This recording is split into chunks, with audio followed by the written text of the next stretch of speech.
কালবৈশাখী, বাংলার বিপ্লবের প্রদীপ্ত সূর্য, বাংলার তারুণ্যের তেজে উদ্দীপ্ত জীবন এবং যৌবনের পূজারী, সবার প্রিয় জননেতা হুমায়ুন কবির মহাশয়।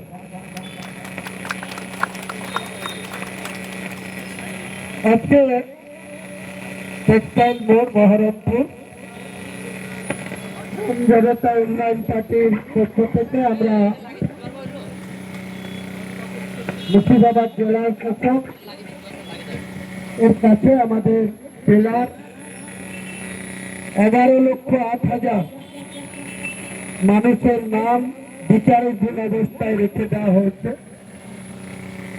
গোটা রাজ্যে যেখানে 60 লক্ষ মানুষের নাম একই অবস্থায় রাখা হয়েছে, এই মুর্শিদাবাদ জেলা মুসলিম অধ্যুষিত জেলা, পাশে মালদা জেলা, সেখানেও 12টা বিধায়কের সিট, সেখানে 8 লক্ষ, এখানে 22টা বিধানসভা সিট, এখানে 11 লক্ষ, অর্থাৎ 60 লক্ষের মধ্যে 1/3 রাজ্যে 60 লক্ষ ভোটারের নাম, বৈধ ভোটারের নাম, প্রকৃত জীবিত ভোটারের নাম ইলেকশন কমিশন এবং রাজ্য প্রশাসন যৌথভাবে ষড়যন্ত্র করে 60 লক্ষ মানুষের নাম বিচারাধীন অবস্থায় ফেলে রেখেছে, জুডিশিয়ালের উপরে ছেড়ে দিয়েছে। তারপরে আবার বাংলার মুখ্যমন্ত্রী এই বিষয়টা নিয়ে সুপ্রিম কোর্টে গিয়ে তিনি নিজে কেস লড়তে যাচ্ছেন। গতকাল সুপ্রিম কোর্টে আবার একটি নির্দেশ এসছে, সেই নির্দেশ নিয়ে পিসি ভাই তো আবার আনন্দে আহ্লাদ করে বলছেন যে ওনাদের নাকি নৈতিক জয় হয়েছে। কি জয়? যে সুপ্রিম কোর্ট 60 লক্ষ মানুষের যে ভোটার বিচারাধীন রাখা হয়েছে, তাদের জুডিশিয়ালরা অর্থাৎ বিচারপতিগণ কালেকশন করা শুরু করেছে, অর্থাৎ তাদের হিয়ারিং করার পরেও যাবতীয় পেপার চেক করে কালকে রাত্রি পর্যন্ত 10,300,000 মতো নাম তারা ঠিক করেছে। যে এই 10 লক্ষের মধ্যে আমাদের কাছে খবর আছে প্রায় 3.5 লক্ষ মানুষকে একবারে রিজেক্টেড তালিকায় রেখে দিয়েছে। অর্থাৎ 60 লক্ষের মধ্যে 50 লক্ষতে নামলো 3 দিনে।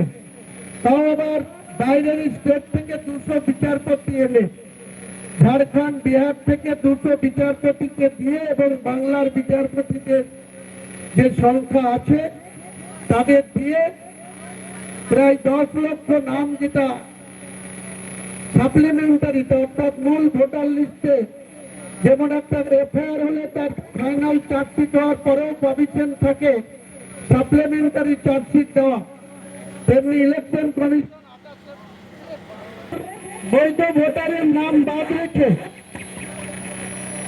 যেখানে সুপ্রিম কোর্টের গতকালকের নির্দেশে বলা হচ্ছে যে অনেকটাই নাম বিচারপতিরা পেপার দেখে ঠিকঠাক করে তাদের নাম আবার সাপ্লিমেন্টারি হিসাবে মূল ভোটার লিস্টের তালিকায় তুলবেন। আমাদের কাছে খবর আছে, রাত্রি পর্যন্ত আমরা কমপ্লিট খবর নিয়েছি যে এই 60 লক্ষের মধ্যে 10,300,000 ভোটারের যে নাম ভোটিং হয়েছে বা কালেকশন হয়েছে, তার নামের মধ্যে 3.5 লক্ষ ভোটারের একদম রিজেক্টেড তালিকায় রেখে দেওয়া হয়েছে। তাদেরকে কি করতে হবে? ট্রাইব্যুনালে যেতে হবে। অর্থাৎ একটা বৈধ ভোটার, সেই ভোটাররা কেউ 10 বছর ধরে ভোট দিয়ে আসছে, কেউ 30 বছর ধরে ভোট দিয়ে আসছে, কেউ 5 বছর ধরে ভোট দিয়ে আসছে, তাদের আগামী দিনে ভোটার লিস্টে নাম তোলার জন্য ট্রাইব্যুনালে যেতে হবে। আর তাই নিয়ে বাংলার মুখ্যমন্ত্রী বলছে তাদের নাকি নৈতিক জয় হয়েছে। আমি বলবো বাংলার মুখ্যমন্ত্রীকে এই যে আজকে ভোটারদের নিয়ে আপনি ছিনিমিনি খেলছেন, যে ভোটারদের ভোটে আপনি বাংলার মুখ্যমন্ত্রী হয়ে বসে আছেন, সেই ভোটাররা কেন তাদের ভোটারের নাম তুলতে গিয়ে ট্রাইব্যুনালে যেতে হবে? কেন এটা কি এনআরসি হচ্ছে নাকি? আপনি এতদিন বলছিলেন ওয়াকফ বিল মানব না, এতদিন বলছিলেন আমি বাংলার মুখ্যমন্ত্রী থাকতে এনআরসি হতে দেব না, তাহলে কিসের জন্য আজকে ভোটারকে তার ন্যায্য ভোটারের নাম তুলতে গিয়ে ট্রাইব্যুনালে যেতে হবে কেন?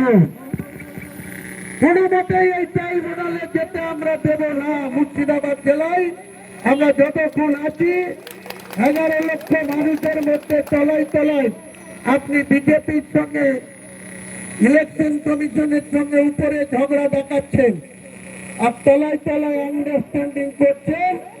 ইলেকশন কমিশন চাইছে 60 লক্ষের মধ্যে আরো 10 দিনে 15 দিনে 40 লক্ষ নাম তুলবে, আর 20 লক্ষ মতো নাম রিজেক্টেড তালিকায় ফেলে রাখবে।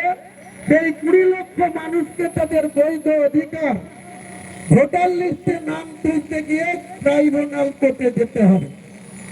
এর জন্য পুরোপুরি মমতা বন্দ্যোপাধ্যায় দায়ী। উনি যদি সঠিকভাবে এসআইআর এর কাজটা যখন 27 অক্টোবর 2025 ইলেকশন কমিশন যখন 12টা রাজ্য সহ বাংলার এসআইআর এর কথা ঘোষণা করলেন, 7,66,533 জন ভোটারের নাম যেদিন 27 অক্টোবর 2025 যেদিন ফ্রিজ করে দেওয়া হলো, তারপরে যথারীতি সময়ে আপনি 4 নভেম্বর 2025 থেকে আপনি বিএলওদের নিয়োগ দিলেন, এআরওদের নিয়োগ দিলেন, এবং অযোগ্য এক কথায় বাংলায় ভাষায় বলা যায় ছাগল দিয়ে ধান মারতে শুরু করলেন।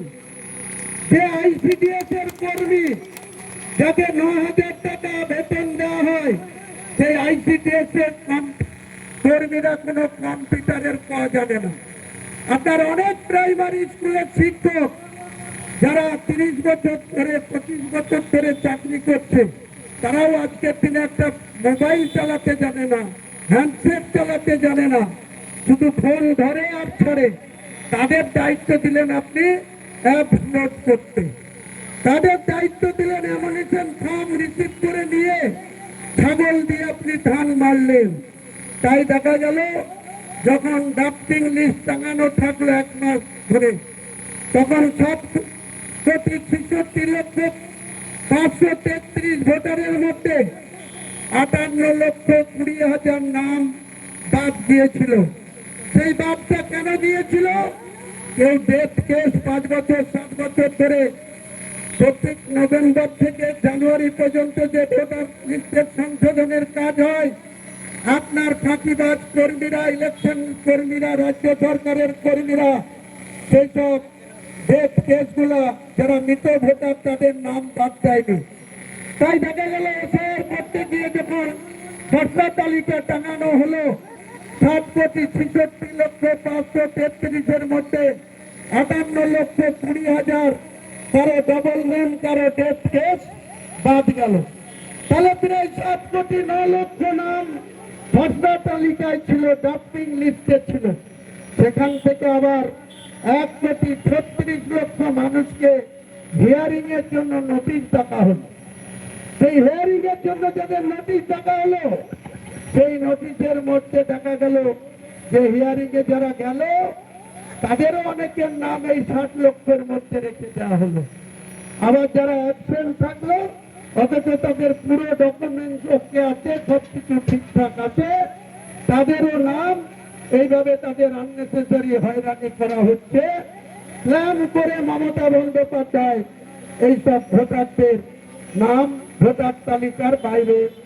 বিজেপির যা প্ল্যান, রাজ্যের মুখ্যমন্ত্রীর একই প্ল্যান। তারা কখনো তিনি সুপ্রিম কোর্ট যাচ্ছেন, কখনো গতকাল সুপ্রিম কোর্টের নির্দেশ পাওয়ার পর বলছেন ওনার নাকি নৈতিক জয় হলো।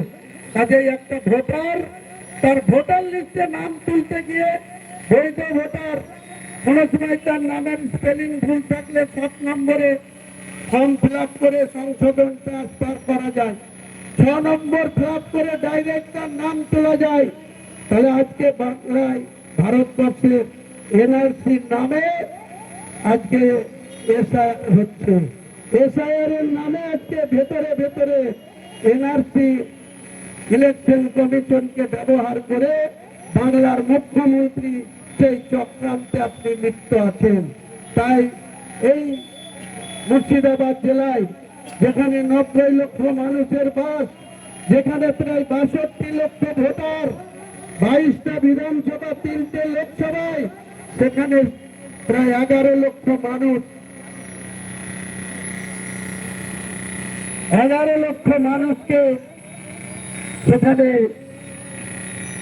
নাম বাদ রেখে কোনোদিন নির্বাচন হতে পারে না। তাই আমরা গত সপ্তাহে আমরা চিফ ইলেকশন কমিশনারের কাছে আমরা ডেপুটেশন দিয়ে আমাদের বক্তব্য আমরা মিস্টার মনোজ আগরওয়ালকে জানিয়ে এসছি এবং ভারতবর্ষের যিনি চিফ ইলেকশন কমিশনার তিনার কাছেও আমরা মেল করেছি। আজকে জেলা শাসকের কাছে যে দাবি সমূহ আমরা পেশ করব, আমি সহ আমাদের 8 জন প্রতিনিধি জেলা শাসকের কাছে যাব, আমাদের সঞ্চালক এখানে সভা চালাবে, আমরা 2:15 ডিএম সাহেবের কাছে ঢুকবো, আমরা সদর্থক উত্তর নিয়ে আমাদের মেমোরেন্ডাম জমা দিয়ে আমরা এখানে ফেরত আসবো। যতক্ষণ আমরা ফেরত না আসবো ততক্ষণ আমাদের এই সভা চলবে, বক্তব্য চলবে। কেউ প্রয়োজনায় পা দেবেন না, কারোর সঙ্গে কোনো ঝামেলায় জড়াবেন না। আমরা পবিত্র রমজানের দিন, আমরা অনেকেই আপনারা রোজা করে আছি। আমি আমার নেতৃত্বে আমরা 8 জন জনপ্রতিনিধি আমরা জেলা শাসকের কাছে যাব। আমরা জেলা শাসকের কাছে আমাদের লিখিতভাবে দিয়ে রিসিভ করে সদর্থক উত্তর নিয়ে আমরা এখানে ফিরত আসবো। যতক্ষণ না আসবো ততক্ষণ আপনাদের কাছে, সকলের কাছে আমার আবেদন থাকলো, অনুরোধ থাকলো, কেউ এখান থেকে যাবেন না। আমরা ফিরত আসার পর আমাদের আলোচনা কি হলো তার শেষ আমি আপনাদেরকে জানানোর পর আমরা এখান থেকে আমাদের সভা শান্তিপূর্ণভাবে শেষ করে, আমাদের ডেপুটেশনের কর্মসূচি শান্তিপূর্ণভাবে শেষ করে আমরা এখান থেকে যাব। তাই আমাদের মূল উদ্দেশ্য এই মুর্শিদাবাদ জেলায় 62 লক্ষ ভোটারের মধ্যে 11 লক্ষ লোককে ভোটের বাইরে রেখে কোনো মতেই আমরা শান্তিতে ভোট করতে আমরা দেব না। স্বচ্ছ ভোট করার দায়িত্ব ইলেকশন কমিশনের। সেই ইলেকশন কমিশনকে আমরা বারবার বলবো, বাংলায় অশান্তি হোক ভোটে, সেটা মোটেই আমরা চাই না। রাজ্য প্রশাসন এবং কেন্দ্রীয় প্রশাসন যৌথভাবে সাধারণ মানুষের ভোট দেওয়ার যে নিশ্চয়তা, যেটা নিরাপত্তা, সেটা রাজ্য প্রশাসন এবং কেন্দ্রীয় প্রশাসনকে দিতে হবে এবং প্রত্যেকটা ভোটার তারা যাতে নিরাপদে তাদের বুথে গিয়ে তাদের স্বাধীনতা অনুযায়ী তাদের পছন্দের প্রার্থীকে ভোট দিতে পারে, সেই গ্যারেন্টি ভারতবর্ষের ইলেকশন কমিশন এবং রাজ্যের চিফ ইলেকশন কমিশন এবং রাজ্যের চিফ সেক্রেটারি সহ রাজ্য প্রশাসনকে তার নিশ্চয়তা দিতে হবে। এটাই বলার। আমাদের যে 8 জন যাবে সেই 8 জনের নামের তালিকা আমি মনিরুল মাস্টারকে বলে দেওয়ার জন্য বলছি। এটা ঘোষণা করার পর আমরা জেলা শাসকের অফিসে যাব। বাকি যতক্ষণ ফেরত না আসবো মোকাদ্দেশ আমাদের সভা চালাবে। যারা যারা বক্তৃতা করার তারা শান্তিপূর্ণভাবে আমাদের পার্টির উদ্দেশ্য কি, আমাদের রাজ্যের কর্মসূচির মূল কি উদ্দেশ্য, সেটা আপনারা শুনবেন। এই আবেদন রেখে আমার বক্তব্য আপাতত শেষ করলাম। ফেরত আসার পর আমরা ডিএম এর সঙ্গে কি আলোচনা হলো নিশ্চয়ই আপনাদেরকে জানাবো। সবাই ভালো থাকুন। সবাইকে আমার সালাম, আদাব, নমস্কার জানিয়ে আমার বক্তব্য শেষ করলাম।